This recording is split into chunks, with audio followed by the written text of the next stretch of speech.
я на всю жизнь пронес вот эту историю. Оказалось, что в 18-летнем возрасте его забрали в армию отсюда, с Крыма. Он только женился. Молодой парень женился, прожил с женой 3 месяца, и его забрали в армию. Там началась финская война. Ему обещали отпуск через год, на следующий год после войны. Началась Великая Отечественная война. Ему прислала супруга письмо о том, что у него родился сын, Айдер, которого не видел. Вот.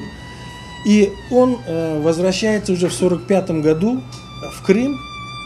Он ехал через Николаев. И там ему не продали билет. И вернули обратно.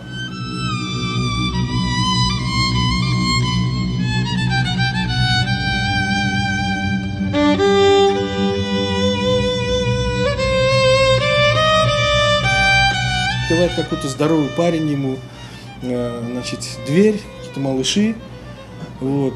Он говорит, я удивился, мужчина взрослый. И оказался это его сын. Сын, которого он не видел 30 лет. Сын вырос без него, это внуки. Спрашивает жену, а жена умерла.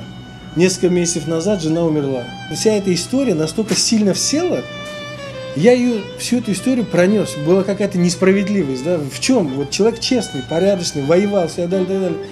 Почему над ним поиздевалась так судьба? А когда стал я взрослее, стал читать, изучать, над целым народом издевательства прошли.